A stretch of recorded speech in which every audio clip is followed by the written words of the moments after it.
need to go ahead and move you downstairs into storage B. No, We have some new people coming in, and we need all the space we can get. But there's no space. So if you could just go ahead and pack up your stuff and move it down there, that would be terrific. I was told okay? I could stay. Excuse me. I believe you have my stapler.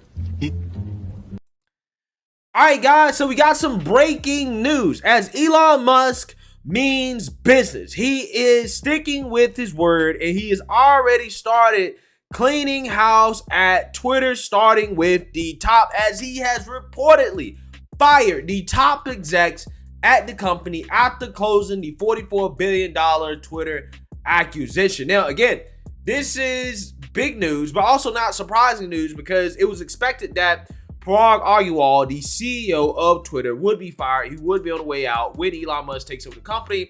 But again, this is an immediate fire. This is like, yo, I've closed on the deal officially. You're done, right? You're fired. You go. Now it's Elon Musk who is solely at the top of Twitter. He is now running the company. Again, he's following through, at least, on getting rid of the chief censor at the top, right, which was the CEO, Parag Agrawal, who notoriously was very anti-First Amendment, okay? So he's out the door, right? So again, Elon Musk start off with a bang. Let's go ahead and read about this. Elon Musk officially closed his deal to purchase Twitter after months of back and forth with the social media company's board. The acquisition was announced on Thursday night. CNBC's David Faber reported that CEO Parag Agrawal and CFO Ned Segal have left the company. The New York Times reported Musk fired the two men.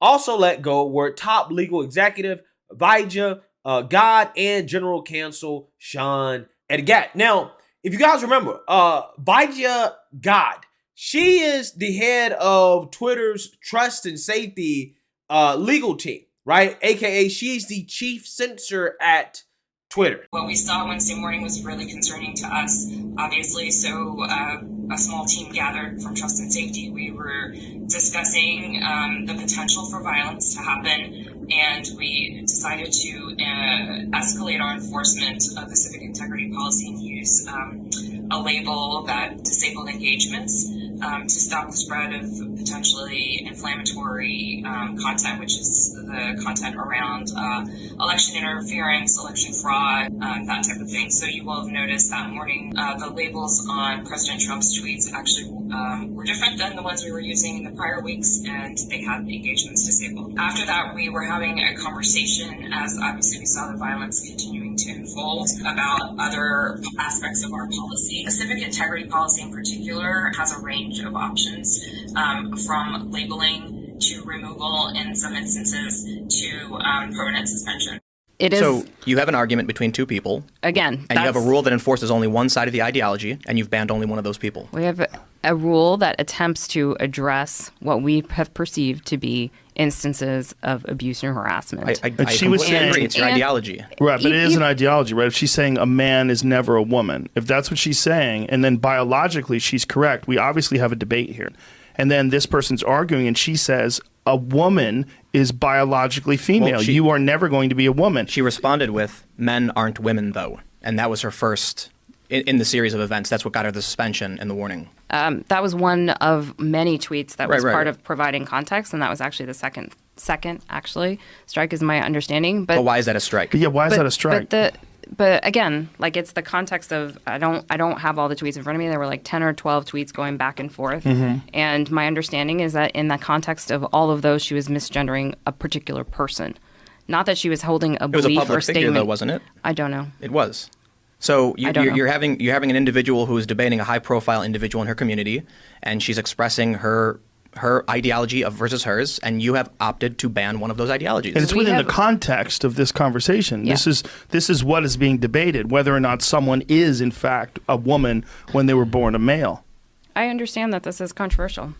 Yeah, so what you guys just saw there was a conversation that she had with Tim Pool and Joe Rogan, in which she explained Twitter's censorship policies, or their logic behind suspending somebody for misgendering. That really makes no sense whatsoever, because she says that we're not trying to stop people from having their beliefs about gender and sex.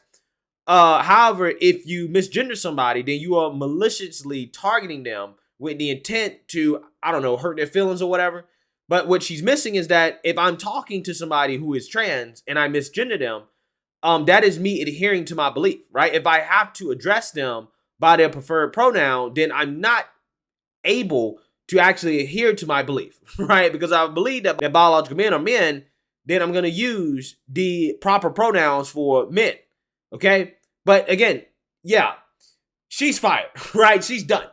Word is that she was boohoo whining and crying when Elon Musk first bought the company, okay? So yeah, her day of reckoning has come.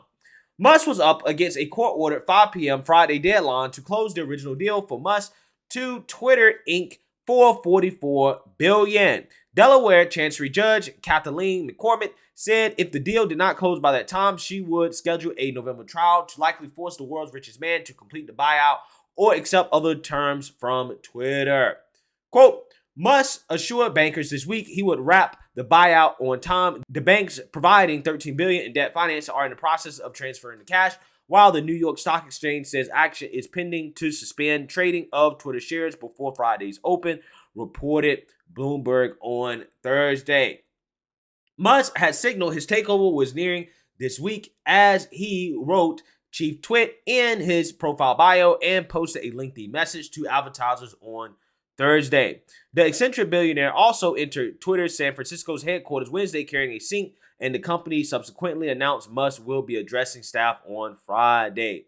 Quote, there has been so much speculation about why I bought Twitter, and I think about advertising, most of it has been wrong, Musk said in his message to Assange advertisers' fears. Quote, ad sales accounted for more than 90% of Twitter's revenue in the second quarter, reported Reuters Thursday, noting the social media platform has been struggling to keep its most active users who are vital to the business. That said, Twitter obviously cannot become a free-for-all hellscape where anything can be said with no consequences, Musk added, making clear some kind of content moderation will continue despite his pledges to make Twitter a free speech haven. Okay, so here's the thing. I'm a little concerned about that, but I'm also not concerned about it. And the reason why is because I understand why Elon Musk is saying that. In the short term, at the very least, Elon Musk has to figure out a business model that can work for Twitter, right? And what you don't want to happen is that these advertisers who are nervous about content moderation on Twitter, because, again, these advertisers don't want their ads being shown beside content that they don't approve of, okay? Or that they see as hateful or extremist content. That's the main reason why a lot of these platforms actually have this content moderation stuff. It's not because they actually really care about people's speech or controlling people's, ideology and stuff like that.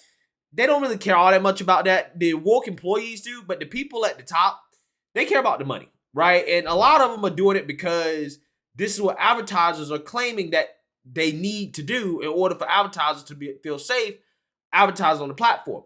However, here's my thing. I wish one of these platforms would actually challenge the advertisers on that claim. Because I'm going to tell you something. There's not many platforms to choose from for these advertisers to advertise, right? So if an advertiser is on a platform like Twitter, YouTube, Facebook, or whatever, they're up there, they're advertising because they're getting a positive return on investment, or at least they think they are, right? They're getting something out of it. So if they choose not to advertise on Twitter, where else they're gonna take their ad dollars? Right? Is it really that many alternatives to take your ad dollars? I don't think there's that many alternatives that has that many eyeballs on the screen. There's only a select few social media platform that has, the hundreds and millions of users that are desired from these advertisers. And I just wish that all these big tech companies would say, you know what? You guys can get mad all you want. If you want to pull out, pull out. But we are going to be pro free speech. If all these tech platforms did that, then you wouldn't have this problem with advertisers because advertisers wouldn't have anywhere else to put their money. Because again, if they weren't making money off of the ads, they would be advertising on the platform. They are advertising on the platform because they're making money. So again, these big tech companies, in my opinion, I wish that they would actually challenge these advertisers and push back and say, well, look, if you don't want to advertise, fine. But we will take advertisers who do want to advertise on this platform, and that's it. Because, again, if the big advertisers don't want to do it, then there'll be other people that don't want to do it. Again, I just wish that somebody would call the bluff on these advertisers instead of always bending the knee every single time they say, hey, we don't like this guy, you got to get rid of him. Because that is what happens most of the time, okay? When somebody gets demonetized or they can't make money anymore, what happens is that advertisers say, hey, we don't like this person. We don't want our ads run on their content. And then that's when the big tech company does something about it. Now, sometimes, again, it is just ideologically driven in the sense that you have activist employees like the ones working at Twitter that were censoring people based off an ideological basis, that were trying to sway the court of public opinion to the left. Obviously, that happens. Obviously, these platforms are being influenced by politicians as well, too. Okay, that is happening. But we can't forget the influence that the advertisers have, that big corporate America has. All of big corporate America is basically woke. So again, that's a problem as well, too. So what I'm saying is that Elon Musk, it seems like, at least in the short term, he doesn't want the advertisers to all pull out, which would significantly affect revenue, right? In response to him taking over. So he's coming out, early on, first day, saying, look, don't worry, guys. It's not going to be the free speech wild, wild west. We will have some content moderation in place. Again, the question is how much?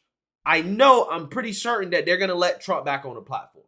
But again, how far are you going to go? Are you going to let Milo Yiannopoulos back on? Are you going to let Nick Fuentes back on? Are you going to let Alex Jones back on? Again, whether or not he allows those people back on is what the real litmus test will be. Okay, I'm pretty sure he's going to allow the Babylon Bee back on. He's going to allow those accounts that are like, they just got suspended for petty reasons. Yeah, those will be fine, right? No doubt in my mind. Again, it's how far will he go after Trump? Okay, that is what the real question is. So with that being said, again, first day, at the very least, he has fired the chief censors at Twitter. He's taken over. He is basically trying to rebuild the company from the top down. That's kind of what it seems. Okay, so again, we will be on the lookout for other firings. We'll see what happens to the other woke employees at this company. But again, it seems like Elon Musk is starting things off with a bang already. So let me know what you guys think. Make sure you like, comment, and subscribe. Most importantly, share a Black conservative perspective. Peace.